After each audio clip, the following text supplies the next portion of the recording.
Assalamualaikum warahmatullahi wabarakatuh dan salam sejahtera kepada semua pendengar video ini.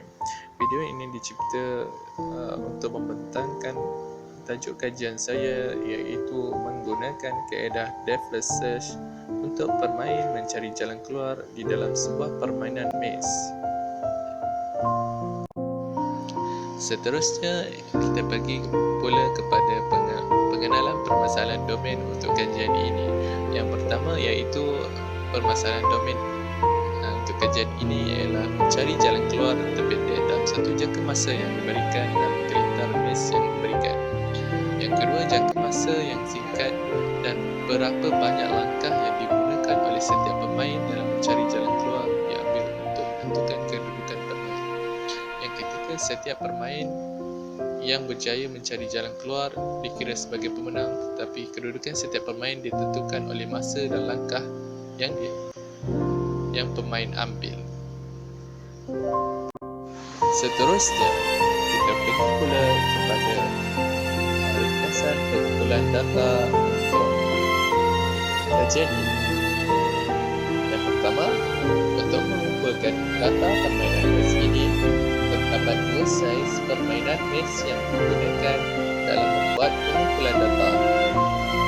Yang pertama, data yang pertama diambil daripada permainan maze yang berukuran 10 tinggi dan 10 lebar. Data yang kedua diambil pula daripada permainan maze yang berukuran 10 tinggi dan 10 lebar. Data masa dan data bilangan langkah yang digunakan oleh pemain diambil untuk dikaji dalam kajian ini.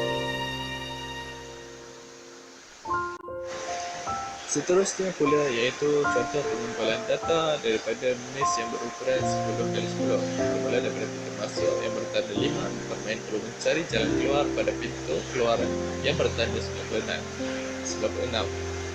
Antara data yang telah direkod iaitu daripada percubaan 1 mendapati pemain memerlukan 95 second untuk keluar daripada permainan maze ini. Untuk percubaan kedua 29 second, dan percubaan ketiga 49 second, dan percubaan 4 38 second, dan 5 71 second. Dan masa yang terpendek yang telah diambil iaitu 29 second saat untuk maze 10x10 ini. Seterusnya, rumusan daripada maze belakang.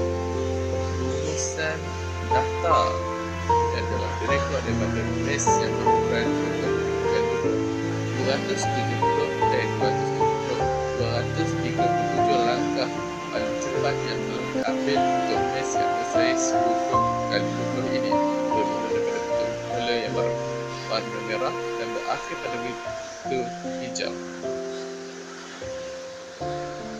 Seterusnya, rumusan daripada maze belakang.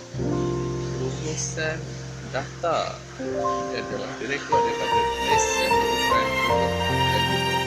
270 dan 237 langkah paling cepat yang telah diambil untuk maze yang bersaiz 20x20 ini, bermula yang berwarna merah dan berakhir pada pintu hijau. Seterusnya, tutorial kaedah depth search.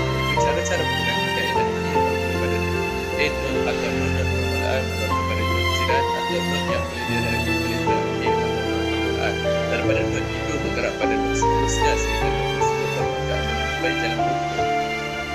Kemudian mundur daripada tersebut sehingga berbaik yang tidak dilalui lagi. Ulang daripada 3 sehingga 5 sampai habis. Seterusnya, banyak kali seterusnya.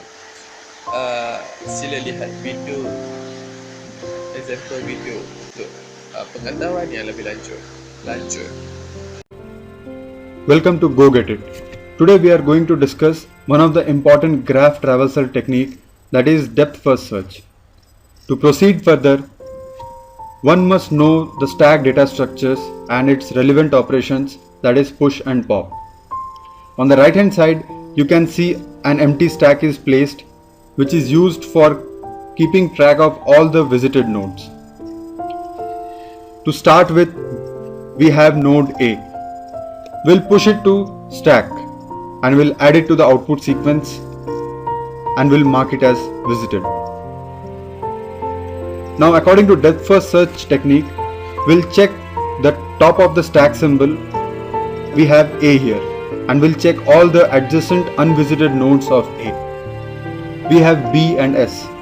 Following the alphabetical order, we'll push B onto the top of the stack and we'll add it to the output sequence and mark it as visited.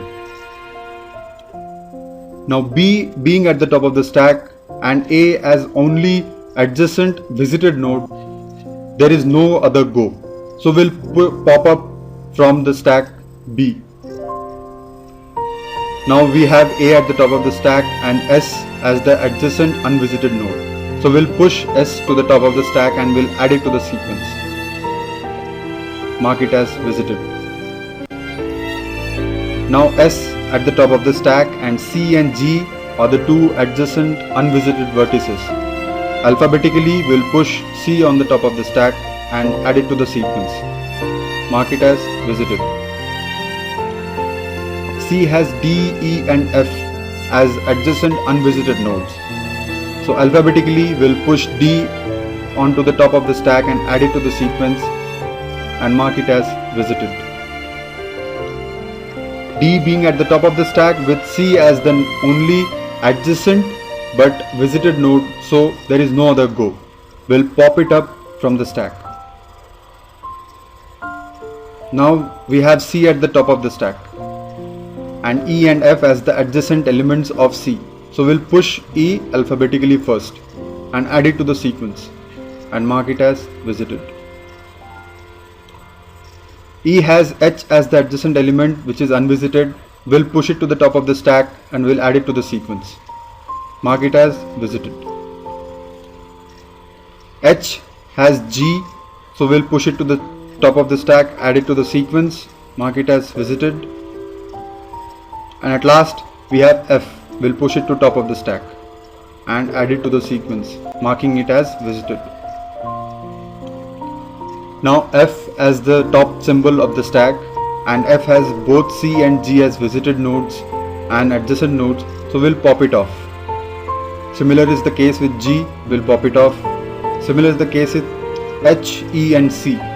So we'll pop H, E and consecutively C. Same is the case with A, and we have reached last symbol of the stack and that is A. So we'll pop it off. And that's it. Stack is empty. This operation will signal the algorithm to stop.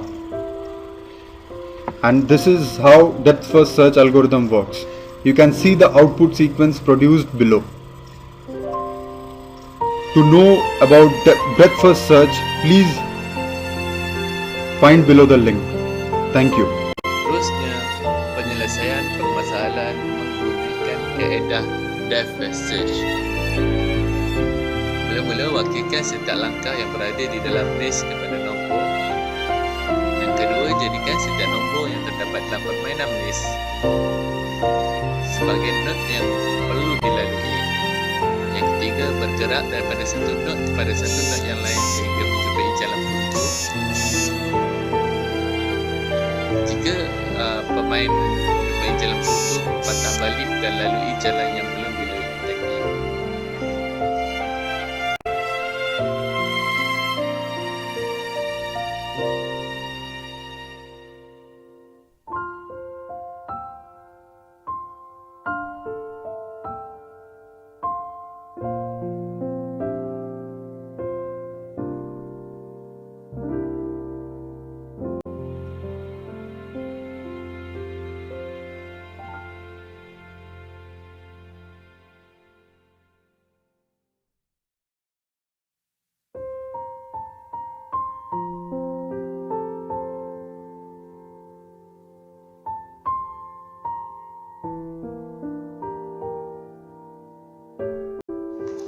Ringkasan daripada kajian ini iaitu algoritma depth first search adalah salah satu kaedah yang sangat sesuai digunakan dalam permainan maze.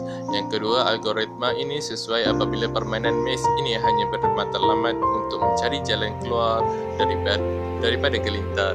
Yang ketiga, maka bertepatanlah dengan objektif kajian ini, iaitu mencari jalan keluar menggunakan kaedah AI daripada gelintar maze.